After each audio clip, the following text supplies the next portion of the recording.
நண்பர்களே, நாம் இப்பொழுது கேரளாவில் உள்ள ஒட்டப்பாலம் என்கிற இடத்தில் உள்ள அற்புத குழந்தை இயேசுவினுடைய ஆலயத்திற்கு நாம் சென்று கொண்டிருக்கிறோம். டைரெக்டாக ஒட்டப்பாளையத்திற்கு ட்ரெயினும் இருக்குது. ஆனால் நான் போனது வந்து பாலக்காடு ட்ரெயினில் போயிட்டு பாலக்காட்டில் இறங்கி அங்கேருந்து மாறி போயிருக்கேன். ஸோ நீங்கள் டைரெக்டாக ஒட்டப்பாளையம் போயும் போகலாம். பாலக்காடுலேருந்து இறங்கி ஒரு 100 ருபீஸ் ஆட்டோ கொடுத்தோம்னா பாலக்காடு டவுன் பஸ் ஸ்டாண்டில் நிறுத்திடுவாங்க. அங்கேருந்து நமக்கு பஸ் போகுது. ப்ரைவேட் பஸ்ஸாக இருக்குது, கவர்மெண்ட் பஸ்ஸாக இருக்குது. இதில் போனாலும் உங்களுக்கு ஒரு 40 ருபீஸ் அந்த ரேஞ்சுக்குள்ளே தான் வரும். ஒட்டப்பாலம்னு சொல்லி கேட்டால் அங்கே இறக்கிடுவாங்க. போகிற வழிகள் பார்த்தோம்னா அழகான காட்சிகள் நம்ம பார்க்க முடியும். இயற்கையான சூழ்நிலைகள், இயற்கையான நம்ம கேரளாவில் நமக்கு தெரியும், பசுமையாக இருக்கும், இயற்கையாக இருக்கும். ஆட்டோவில் 100 ருபீஸ் வாங்கினாங்க. பஸ்ஸுக்கு வந்து 40 ருபீஸு. ட்ரெயின் ஃபேர் உங்களுக்கு ஏற்ற மாதிரி நீங்கள் சார்ஜஸ் பார்த்துக்கங்க. ஸ்லீப்பரோ ஏசியோ என்ன ஆப்ஷனோ அதுக்கேற்ற மாதிரி நீங்கள் பார்த்துக்கலாம். இப்போ நாம் ஒட்டப்பாலம் பஸ் ஸ்டாண்ட் வந்திருக்கோம். ஒரே ஒரு பிரச்சனை என்னென்னா எல்லாமே மலையாளத்தில் தான் எழுதியிருக்கோம். ஸோ யாரையாவது கேட்டால் தான் நமக்கு தெரியும். அங்கேருந்து இறங்கி ஒரு 1.4 கிலோமீட்டர்ஸில் அந்த கோயில் இருக்குது. ஆட்டோவில் போகணுனாலும் போகலாம். பட் நான் வந்து நடந்து போகிறதுக்காக நடந்தே போனேன். ஏன்னா வந்து கொஞ்சம் நல்லா இருந்துச்சு காலையில் அந்த இடத்துல போகிறதுக்கு. ஸோ கூகுள் மேப்பை போட்டுட்டு அப்படியே ஃபாலோ பண்ணிகிட்டே போனேன், நடந்தே போனேன். மேடு பள்ளம் சொல்லிட்டு அப்படியே மலை மேலே ஏறுற மாதிரி இருக்கும், திடீர்னு கீழே இறங்குற மாதிரி இருக்கும். ஸோ இந்த மாதிரியான ஒரு நல்ல இடம். போய் ரீச் ஆகி லெஃப்ட் சைடு, அதாவது ஒட்டப்பாளையம் பஸ் ஸ்டாண்ட்லேருந்து வெளியில் வந்து லெஃப்ட் எடுக்கணும். லெஃப்ட் எடுத்து கொஞ்சம் தூரம் போன உடனே ரைட் சைடில் பார்த்தீங்கன்னா உங்களுக்கு அந்த ரோடு வரும். அந்த ரைட் சைடில் இருக்கிற ரோட்டில் அப்படியே ஸ்ட்ரெயிட்டாக போகணுன்னா அது மேடு மாதிரி போகும். மேடு மாதிரி போயிட்டு மலை மாதிரி போயிட்டு மேலேருந்து அப்படியே இறங்குற மாதிரி இருக்கும். அங்கே போயிட்டு லெஃப்ட் எடுத்தோம்னா செருப்பாலச்சேரின்னு வரும். செருப்பாலச்சேரின்றது அந்த இடம். அதை கொஞ்சம் தாண்டின உடனே இந்த கோவில் நமக்கு தெரியும். நம்ம அங்கே தான் பார்த்துட்ருக்கோம், அந்த கோயிலை தான் பார்த்துட்ருக்கோம். நம்ம கிட்ட போகிறோம். நம்ம போகும்போது பார்த்திங்கன்னா அந்த கோவிலில் வந்து ஃபுல்லாக க்ளோஸ்டில் இருந்துச்சு. ரைட் சைடில் வந்து ஒரு சின்ன கதவு மாதிரி இருந்துச்சு. அது வழியாக உள்ளே போயிட்டு லெஃப்ட் சைடில் இருக்கிற அந்த கோவிலுடைய கதவுகளை திறந்து உள்ளே போய் பார்த்தோம். ஹால்டர் பார்த்திங்கன்னா ரொம்ப அழகாக இருக்கும். இந்த ஹால்டரு கதவு ஃபுல்லாக க்ளோஸ்டாக இருந்துச்சு.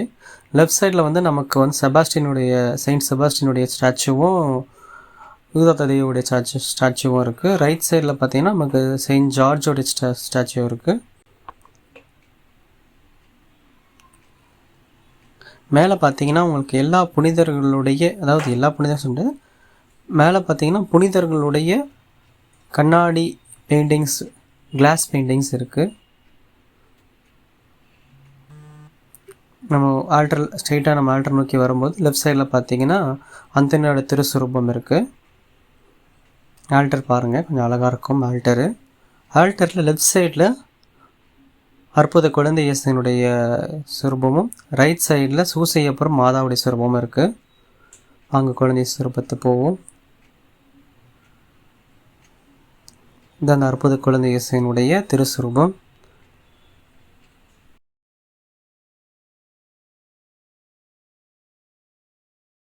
இந்த சுரூபத்திற்கு அப்படியே நம்ம கொஞ்சம் மேலே பார்த்தோம்னா திரு இருதய ஆண்டவருடைய ஒரு திருசுரூபம் இருக்குது.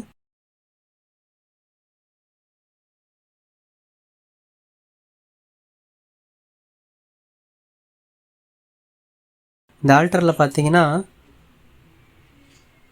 உடன்படிக்கை பேழை போன்ற ஒரு நற்கரணி பெட்டி இருக்குது. உங்களுக்கு தெரியுதான்னு தெரியல, பாருங்கள். மிடில் இயேசுவனுடைய காலின் கடியில் பாருங்கள், நடுவில் இருக்கிற இயேசுவனுடைய உயிர்த்த ஆண்டவருடைய காலுக்கடியில் ஒரு பெட்டி போல் ஒரு ஷேப் இருக்குது.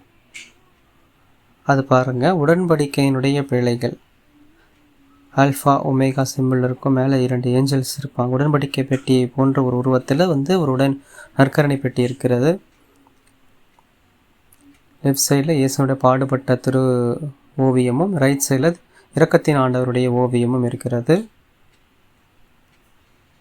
ஆல்டரில் அப்படியே ரைட் சைடில் வந்தோம்னா சூசையப்பருடைய ஒரு திருசுரூபமும், அன்னை மரியாளுடைய லூர்து அன்னையினுடைய ஒரு திருசுரூபமும் இருக்கிறது.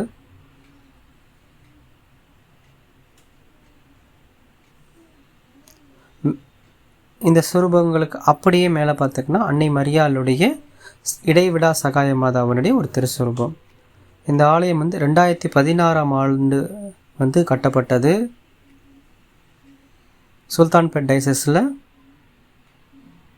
உள்ள இந்த ஆலயம். வெளியில் பார்த்திங்கன்னா உங்களுக்கு அழகாக இருக்கும், பார்க்குறதுக்கே அருமையாக இருக்கும். மேலே வந்து பார்த்திங்கன்னா அற்புத குழந்தை இயேசுவினுடைய ஸ்டாச்சு திருசுரூபம் மிடில் வச்சுருப்பாங்க பாருங்கள்.